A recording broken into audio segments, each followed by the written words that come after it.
Hello everyone, this अभिषेक। जैसे कि आप जानते हो कि मैंने ऑनलाइन क्लासेस स्टार्ट किया है अपने वेबसाइट पे। तो इसके लिए मैंने बहुत सारे लोगों से इंटरेक्ट किया है। जैसे कि आप जानते हो कि मैंने वेबसाइट लिंक और फ़ोन नंबर भी दिया हुआ है। तो उस पर बहुत सारे लोगों ने मुझसे इंटरेक्ट किया है, बहुत सारे लोगों ने मुझसे इंक्वायरी की। तो मैंने ना उन लोगों से उनके जो एक्सपीरियंस है उनसे अपनी बातें भी शेयर की, उनकी भी बातें मैंने ली। तो जहाँ तक मैंने उन लोगों से बातें की हैं, तो मुझे ये चीज़ें पता चली कि लोग क्या सीखना चाहते हैं और कहाँ पे उनको प्रॉब्लम आ रही है। तो ये कुछ चीज़ें हैं जो मैं आपके साथ शेयर करने वाला हूँ कि आप भी, क्योंकि एक नॉर्मल अगर आप देखा जाए तो क्वेश्चंस क्या आते हैं, एक एवरेज क्वेश्चंस क्या आते हैं आर्ट से रिलेटेड, आपको कहाँ पे प्रॉब्लम्स आती है। अगर 100 में अगर मैंने कुछ रिव्यू किया है कि लोगों में क्या क्या प्रॉब्लम्स आती हैं, तो मीन्स कि वो एक जेन्युइन क्वेश्चन है आप लोगों का, तो उसका एक सोल्यूशन होना चाहिए। तो जो मैंने डेटा इकट्ठा किया है, तो मैं चाहता हूँ कि उस पर एक वीडियो बनाऊँ, जो कि आज मैं एक बनाने वाला हूँ। और उसमें सबसे ज़्यादा जो मुझे एक मिला है मुझे कि लोग क्या सीखना चाहते हैं। और उसमें जो सबसे पहला है वो है पोर्ट्रेट। कि कोई भी अगर नया स्टार्ट करता है बनाना, तो सबसे पहले वो चाहता है कि किसी ना किसी का एक पोर्ट्रेट बनाए वो। जैसे कि एक एग्जांपल देता हूँ आपको कि कोई भी एक सिंगिंग सीखना चाहता है, तो सारेगामा के पहले वो सोचता है कि कब मैं डायरेक्ट एक गाना जो है वो गाऊंगा मैं। तो ये जो है एक क्रेज़ होता है कि कोई भी आप आर्ट स्टार्ट करते हो या कोई भी एक मोड स्टार्ट करते हो आर्ट का, तो आपको ये क्रेज़ रहता ही है कि मैं कब किसी सामने वाले का किसी का भी एक रेफरेंस लूँ और मैं पोर्ट्रेट बनाऊँ। तो इनिशियल डेज में क्या क्या चीज़ें ऐसी होती हैं जो आप फेस करते हैं प्रॉब्लम। अगर आपने सीखी हुई है तो ठीक है, बहुत सारे लोगों का बेस स्ट्रांग है तो वो कर लेते हैं। लेकिन कुछ लोग नहीं सीखे हुए हैं लेकिन उनको करना है, और उनमें स्किल भी होता है, लेकिन एक जो टेक्निक होता है वो टेक्निक मिसिंग होता है। जैसे कि एक एग्जांपल देता हूँ आपको कि अगर मुझे फेस बनाना है तो सबसे पहले मैं क्या बनाऊँगा। जैसे आप लोगों को मैंने बताया है कि एक ग्राफ लूँगा मैं। ग्राफ मीन्स की एक टेक्निक है मेरा, वो मैंने टेक्निक आपके साथ शेयर किया है। जैसे सर्कल लाइंस के थ्रू हम लोग फेस को पहले बेस बनाते हैं, बेस बनाने के बाद फिर उस पर हम लोग जैसे आइज़ है, नोज़ है, ये सारी चीज़ें सेट करते हैं। सब एक कैलकुलेशन है। जो एक एवरेज ह्यूमन का जो फेस होता है उस पर हम लोग ये सारी चीज़ें जो एक एक ऑर्गन्स है उसको रखते हैं। और लेकिन जहाँ पे जो लोग नहीं सीखे हुए हैं और खुद से कर रहे हैं, नेचुरल है उनका, तो लेकिन कभी कभी क्या होता है उनमें कि अगर वो लोग फेस बनाते हैं तो उसमें प्रॉब्लम क्या होती है, अलाइनमेंट की, डिस्टेंस की। जैसे कि अगर आई बनाए मैंने, तो सिंगल आई सबसे पहले मैंने कोई ग्राफ नहीं बनाया, कोई टेक्निक यूज़ नहीं किया है। सबसे पहले जो मैंने बनाया एक पेपर पे मैंने, जैसे A4 साइज एक एग्जांपल ले लो, फिर उसमें मैंने आई कंप्लीट किया। लेकिन हमें प्रॉपर पता नहीं है कि एक आई अगर मैंने बनाया है तो दूसरे आई का डिस्टेंस कितना होना चाहिए, गैप, ये जो गैप देख रहे हो कितना होना चाहिए, ये चीज़ें नहीं पता है। तो गैप हम कोई भी एज्यूम करके डायरेक्ट हम रख देते हैं। उसके बाद नोज़ का जो डिस्टेंस है वो कितना होता है, वो चीज़ें नहीं पता है, तो इसमें प्रॉब्लम आती है। उसके बाद से अगर आपने लिप्स बनाया है तो लिप्स को भी डिस्टेंस कितना होना चाहिए, ईयर का डिस्टेंस, हर एक जो है एक कैलकुलेशन है फेस में। और कैलकुलेशन कोई मैथमेटिकल नहीं है, बहुत ही इजी और सरल है, जिसको आप इजीली आप एक बार समझ लोगे तो ये हमेशा के लिए आपका जो डाउट है वो क्लियर हो जाएगा। जैसे अगर ये चीज़ें, अगर आपने कुछ जो टेक्निक्स है वो कर लिया, तो आप मेमोरी ड्राइंग कर सकते हैं। मेमोरी ड्राइंग मीन्स क्या, आपके जो ऑब्जर्वेशन है, जब भी आप किसी को देखते हो तो वो उसका जो एक इमेज होता है वो आपके दिमाग में चला जाता है। एक जैसे फोटोग्राफी होती है वैसा एक क्लिक आपके उसमें आ जाता है। तो फिर आप आंखें बंद करके देखोगे तो एक एजम्पशन अगर करोगे तो एक फेस आपको सामने आता है, तो आप उसको फेस बना सकते हो। ये कुछ चीज़ें हैं जो मैं आपके साथ शेयर करने वाला हूँ कि कैसे आप अपनी मेमोरी को शार्प करेंगे। कि जैसे कि आप कोई एक मेमोरी के थ्रू आप एक पोर्ट्रेट बना सकते हो। उसमें अगर आप बनाओगे तो उसमें वही, मैं जैसे मैंने आपको बताया कि टेक्निक के थ्रू कभी कभी आप रेफरेंस होता है तो कॉपी तो आप कर देते हो। मैंने देखा कि इतना डिस्टेंस है तो उस डिस्टेंस पे मैंने कॉपी कर ली, लेकिन जैसे आप मेमोरी ड्राइंग करोगे उसमें प्रॉब्लम आती है।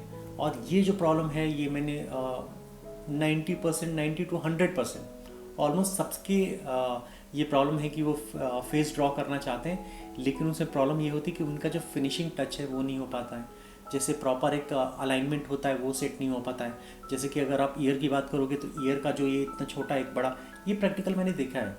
और इनफैक्ट मैंने फेस भी किया है, खुद से भी फेस किया है। क्योंकि मैंने जब देखा कि मेरी जो आई है एक छोटी है एक बड़ी है, एक नोज़ जो है उसका जो अलाइनमेंट है इस साइड में जा रहा है, जैसे स्ट्रेट है, स्ट्रेट ना होकर साइड में होकर जा रहा है, तो दोनों आंखों के बीच से जो स्ट्रेट नोज होता है वो चीज़ें मिसप्लेस्ड हुई हुई है चीज़ें। आप कितनी भी अच्छी शेडिंग करो, आप कितनी भी अच्छी स्केचिंग करो, लेकिन जब तक आपका जो प्लेसमेंट है, प्लेसमेंट अगर आप सही नहीं करते हो तो पोर्ट्रेट का कोई मतलब नहीं होता है। तो ब्यूटीफाई करना एक अलग बात है, और एक प्रॉपर चैनल के थ्रू जाना और एक प्रॉपर आप सेट करना फेस, वो दोनों अलग चीज़ें हैं। एक बार आपने आउटलाइन अच्छा कर लिया, एक बार आपने हर सारी चीज़ों को सेट कर लिया, आउटलाइन कंप्लीट कर लिया, तो आप उसके बाद शेडिंग करो। आपकी जो एक्स्ट्रा एक्टिविटीज़ है वो उस आर्ट वर्क पे दिखाओ। जो क्रिएटिविटी है, जैसे कि आई लैशेस हैं, अगर आपको और ज़्यादा बड़ा बनाना चाहते हो, जैसे आई जो पिपल है उसमें आप कुछ और डिटेल करना चाहते हो, स्पेकुलर देना चाहते हो, आप स्किन में कुछ चीज़ें अलग से करना चाहते हो, एकदम रियलिस्टिक बनाना चाहते हो, तो ये चीज़ें बनाओ, ये अलग हो गई। लेकिन पहले जो बेस है, मैं बात कर रहा हूँ बेस की, जहाँ पे लोग सबसे ज़्यादा प्रॉब्लम आती है इन सब चीज़ों की। तो जैसे मैंने आपको बताया, ये सारी चीज़ें जो है एक एपिसोड में मैं लेके आने वाला हूँ, जो कि आज मैं आपको बताऊंगा कि कौन कौन सी ऐसी चीज़ें हैं जो सबसे ज़्यादा आप फेस करते हैं, और इन सब चीज़ों को आज मैं दूर करने वाला हूँ। तो चलिए शुरू करते हैं। जैसा कि मैंने आपको बताया था कि बहुत सारे लोग हैं, बहुत सारे बिगनर हैं जो पोर्ट्रेट्स करना चाहते हैं इनिशियल डेज़ में। तो अभी बहुत लोगों को बेसिक नॉलेज नहीं होती है, जो कभी क्लासेस में नहीं गए, कभी प्रॉपर नॉलेज नहीं लिया पोर्ट्रेट्स कैसे बनाते हैं या बेसिक स्केचिंग कैसे करते हैं। तो जब वो पोर्ट्रेट बनाते हैं तो कहाँ कहाँ गलतियाँ करते हैं, क्योंकि हम हमेशा बात करते हैं कि हमें कुछ चीज़ें नई टेक्निक करेंगे या फिर कुछ अच्छी चीज़ें करेंगे, क्या चीज़ें करेंगे जिससे कि हमारा जो स्केचिंग होगा और डेवलप होगा और रियलिस्टिक टच होगा। ये कभी हम बात नहीं करते कि हम क्या चीज़ें ना करें, क्योंकि हमें गलतियाँ ज़्यादा करते हैं इनिशियल डेज़ में, और उस गलतियों से हमें सीखना चाहिए, और कहाँ कहाँ पे गलतियाँ करते हैं वो हमें वहीं करेक्ट करनी चाहिए कि नेक्स्ट टाइम से वो सारी जो गलतियाँ हैं वो रिपीट ना हो। तो ये एक लेसन जो है मैं आपके लिए लाया हूँ, जो कि बहुत ही इंपॉर्टेंट है, और ये बेस्ड है मेरे कुछ स्टूडेंट हैं, या फिर मैंने खुद से किए हैं, या खुद मैंने एक्सपीरियंस किए हैं। तो ये सारे एक्सपीरियंस जो है उस पर मैं ला रहा हूँ कि जब हम पोर्ट्रेट ड्रॉ करते हैं तो उसमें कौन कौन सी चीज़ें हैं जो हम गलत करते हैं। तो ये एक सीरीज़ होने वाला है, और इसका स्टार्ट करूँगा आई से, और वैसे ही आइज़, नोज़, ईयर्स, फिर कंप्लीट फेस में, क्योंकि हम जो बनाते हैं हर एक एंटिटी होती है, हर कहाँ कहाँ पे हम गलते, हर एक पोर्शन में हम गलत करते हैं। इनफैक्ट हम स्किन का जो टेक्सचर देते हैं वहाँ पे भी गलत करते हैं। तो ये जो सीरीज़ है कंप्लीट देखिएगा कि अगर हम लोगों ने आई देखा, उसका नोज़ भी कंप्लीट आप देखना। तो ये सारी चीज़ें मैं आज स्टार्ट करने वाला हूँ। और उसके पहले मैं आपको बता दूँ कि ये जो पेपर है, पेपर के बारे में भी नॉलेज होना चाहिए। तो ये जो पेपर है वो है ब्रूस्टो का 160 GSM, जो कि स्केच है, और ये है स्टेडलर का 0.5, जिसको मैं यूज़ करने वाला हूँ आउटलाइन के लिए। तो यहाँ पे मैंने 2 पार्ट में डिवाइड किया है, और यहाँ पे मैं कंपैरिजन करने वाला हूँ कि जो यूजुअली हम कैसे करते हैं और कैसे हमें करना चाहिए। तो यहाँ पे अभी आप देख रहे हो कि फेस जो है मैंने आपको बताया हुआ है कि सबका एक प्रोपोर्शन होता है, सबका एक प्लेसमेंट होता है, आई, नोज़, आईब्रो। वैसे ही आई का जब भी हम ड्रॉ करते हैं तो हमें वो प्लेसमेंट देखना होता है कि प्लेसमेंट कहाँ पे होगा और कौन से एंगल पे होगा। यूजुअली क्या होता है कि फेस जो होता है सबका सेम नहीं होता है, आई साइड होता है सबका सेम नहीं होता है, तो प्लेसमेंट होना हमें ज़रूरी है। लाइन ऑफ एक्शन पता होना चाहिए कि बिल्कुल ही स्ट्रेट नहीं होना चाहिए। तो ये आप देख रहे हो, तो यहाँ पे हम लोग कैसे करते हैं, डायरेक्टली हम लोग ड्रॉ कर देते हैं कहीं से भी, लेकिन ऐसा नहीं है। हमें यहाँ पे आपको लेना पड़ेगा लाइन ऑफ एक्शन से। जैसे आप देख रहे हो कि एक मैंने लाइन लिया है, यहाँ पे मैंने एक स्लांट लाइन लिया है, एक छोटा स्लांट लिया है जो कि उसके हाफ साइज़ का है, और यहाँ पे एक हमें पता चल गया कि डायरेक्शन क्या है। उस डायरेक्शन पे हम आई को ड्रॉ करेंगे तो हमारा जो आई होगा परफेक्ट होगा। जब भी हम कोई रेफरेंस भी लेते हैं तो रेफरेंस में हमें चीज़ें पता चल जाती है कि वो स्लांट है या फिर बिल्कुल ही हॉरिजॉन्टल पे है। तो यहाँ पे चीज़ें हम अपने अकॉर्डिंग कर सकते हैं। यहाँ पे हमें वो चीज़ें मिलेंगी और वो परफेक्ट होगा, जो कि हम जनरली हम नहीं करते हैं। वहाँ पे क्या करते हैं कि सिंपली हम एक आई कहीं से भी उसको एक शेप जो होता है, एक नॉर्मल जो एवरेज शेप होता है वो ड्रॉ कर लेते हैं। और दूसरी गलती ये करते हैं कि हम जो आई बॉल है बिल्कुल ही सेंटर में बना देते हैं परफेक्ट, जो कि ये भी गलत है। आई कितना ओपन है ये डिपेंड करता है उस पर।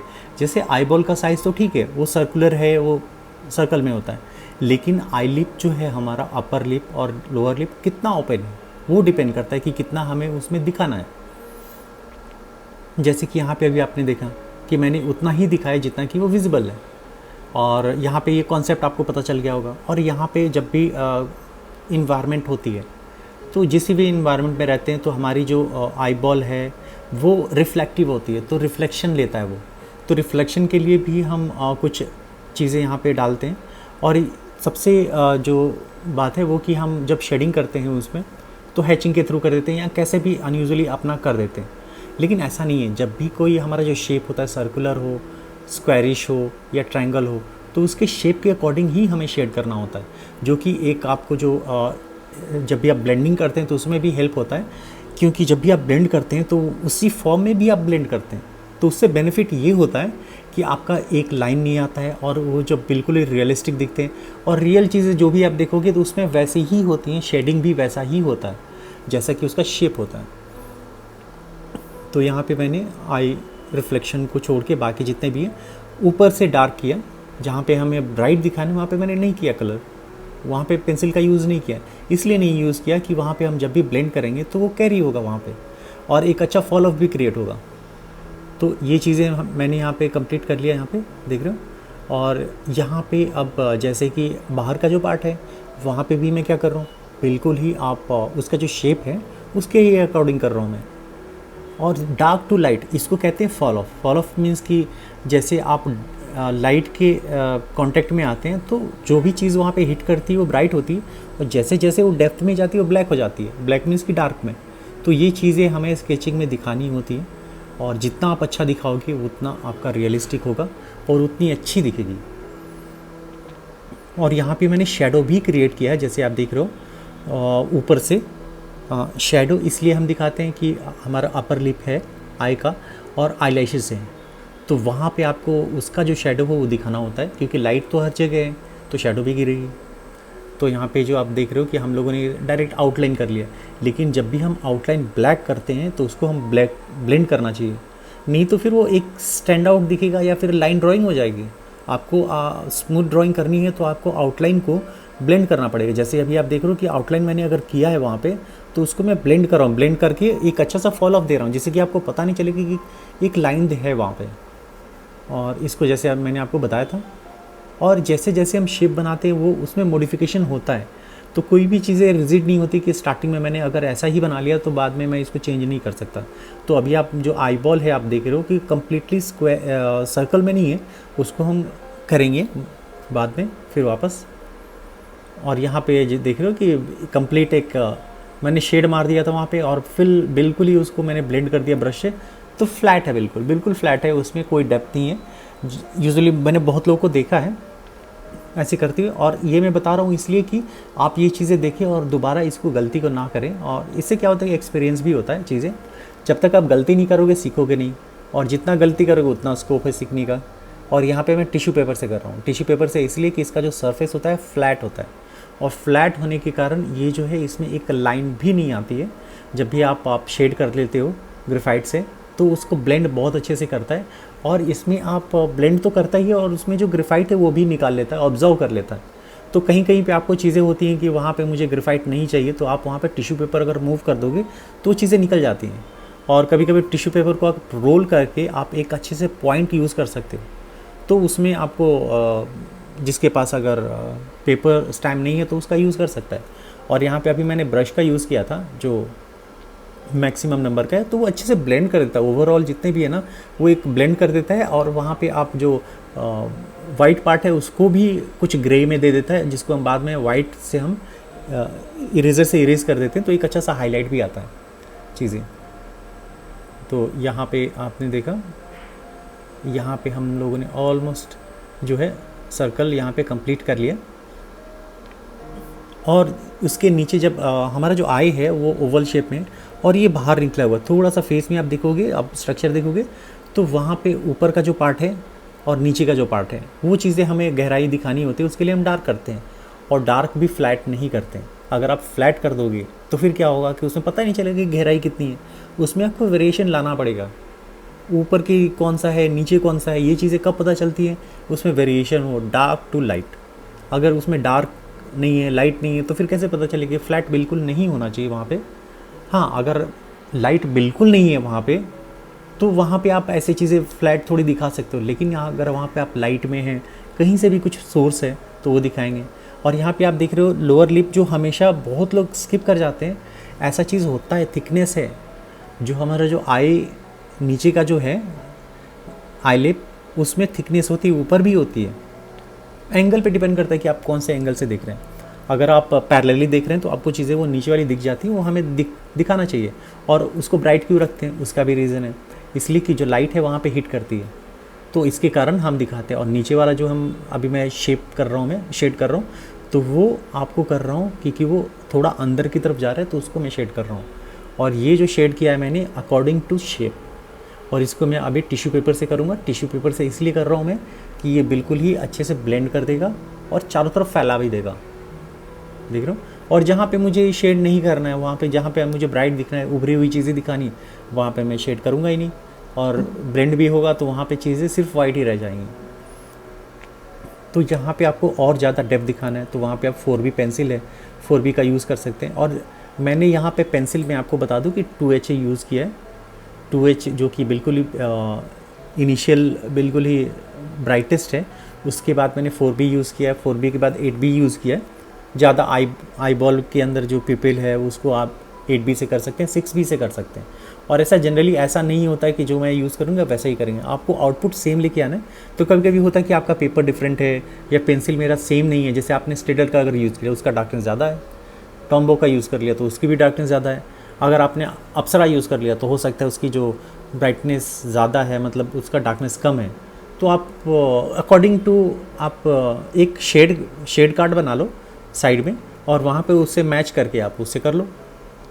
ये चीज़ें एक स्मार्ट वर्क होता है कि जिसको आप चीज़ों को आप देख रहे हैं उसको आपको मैच करना है।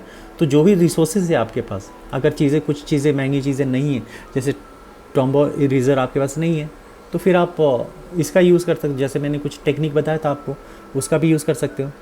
और जितने भी मैं अभी आपको बता रहा हूँ आई को बिल्कुल ही डिटेल में बता रहा हूँ आपको। और ये चीज़ें थोड़ी फास्ट हैं, अगर आपको स्लो में देखना है तो मैंने वेबसाइट पे एक, जैसे मैंने आपको बताया था कि कोर्स भी स्टार्ट किया, तो आप वहाँ पे जाके हर एक चीज़ का, जैसे मैंने 1 घंटे की वीडियो बनाई है तो आप 1 घंटे पूरे देख सकते हैं, पूरा वीडियो आप देख सकते हैं और पूरा टेक्निक यूज़ कर जो मैंने बताई है और बहुत अच्छे तरीके से बताई, वहाँ पे आप जाके वहाँ पे ले सकते हैं और इनरोलमेंट आप करा सकते हैं। नहीं तो मैंने फ़ोन नंबर भी दिया है यहाँ पे। और ये जो आई का जो सेक्शन है, जैसे मैंने एक बताया कि एक सीरीज़ बताता हूँ मैं कि जहाँ जहाँ पे लोग गलतियाँ करते हैं, जैसे देख रहे हो कि आई में सबसे पहले जो मैंने स्टार्ट किया कि आई में लोग गलतियाँ करते हैं, तो वैसे ही नोज़ में भी गलतियाँ करते हैं। नोज़ में, लिप्स में, ईयर्स में, ओवरऑल फेस में कहाँ कहाँ गलतियाँ करते हैं, तो मैं पॉइंट आउट करने वाला हूँ वैसे ही चीज़ें कि आप कहाँ पे गलतियाँ करते हैं, कहाँ पे आप करेक्ट कर सकते हैं।